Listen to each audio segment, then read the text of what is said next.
Hi there, this is Anna Prosser for Kingston HyperX here at MLG Orlando 2011 with Chris Loringer, otherwise known as HuK. How are you doing today, HuK? I'm doing good. How's the tournament gone so far? This is day one. I know you haven't had very many matches, but tell us about them. 3-0 right now. I dropped one game to MC, and then I 2-0 Tyler, and I 2-0 July, so really good. The crowd was pretty excited about that July game. Can you tell us a little bit about it? I was really confused for most of the games, both games. I was way more ahead than I thought I was, and I was constantly feeling like something was going to come out of the blue, like 20 Mutalisk or like 2 more bases or something, but I just for some reason think he wasn't on top of his game, and it was easier than I thought it would be. Well, you've been performing pretty well all across the board. Can you tell us a little bit about your recent tournament history?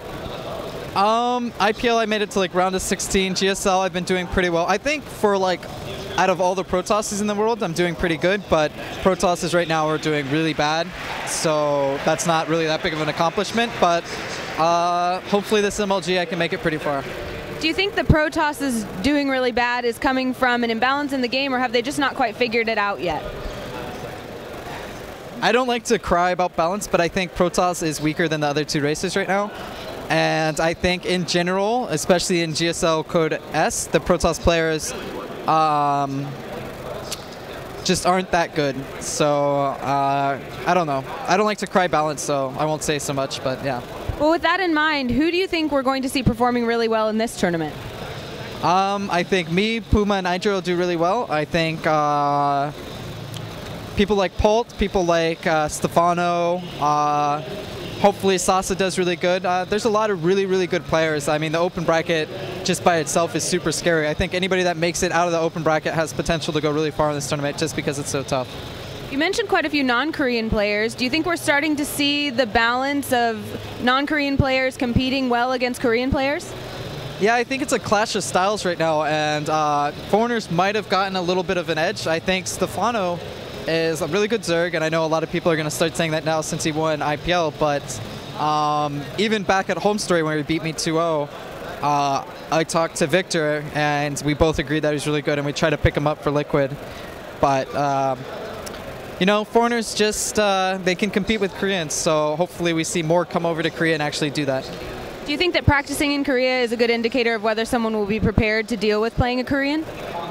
I think it's a huge factor. The biggest problem with foreigners in Korea is discipline and hard work, and foreigners aren't really used to that, but you have to balance that with having a healthy lifestyle and staying mentally fresh, and I think there's a lot of that for Koreans. They don't really do that, and they maybe work too hard sometimes, so I still don't know what the best method is, but I hope to see more foreigners try. Well, your team, Evil Geniuses, has one of the first major pro gaming houses in North America, but you aren't living there. Does that create any interesting situations with you and the team? Do you feel like you can still get close to the team even though many of them live together, but you're still living in Korea? I feel like if I lived in North America, we'd be a lot closer, but I still talk to all the guys in EG, and when we do meet at events or talk online, we get along really well. And it gives a cool perspective of how I can talk about strategies that are popular in Korea, and then they can talk about strategies that are popular in North America and Europe. And when they play a Korean, I can say, you know, this is his style, this is what he does. And when I play a North American or European, they could say, well, lately he's been doing this and this. So I feel like I'd be closer if I lived in North America, but it's still okay, and we all get along, and it's nice. So would you say that gives you kind of a unique advantage in some ways to have a North American and a Korean perspective going into your practice? For sure. I mean, it just gives you a wider range of strategies and stuff you can pick from, and just helps keeping your mind refreshed to talk with other North Americans instead of broken English with Koreans. I know that a lot goes into getting you to these tournaments and making you prepared for everything. A lot of that is sponsorship and people I'm sure you'd like to thank. Is there anyone you'd like to shout out to? MyEG.net, our sponsors, the great team at EG like you and Alex and Scoots and Cody and everybody. I mean, you guys take really good care of me. It's very professional. Without that, I couldn't perform as well as I do because I stress and worry. So just thanks to EG, our sponsors, my family, friends, and fans. I love you all. And I know that your fans care a lot about you. You look out for your fans. Is there anything that they can do to best support you in this tournament and moving forward? Just come out to the events, come say hi. Sometimes I won't be able to because I gotta go, play or eat or normal things. But I appreciate all the support and just enjoy the game.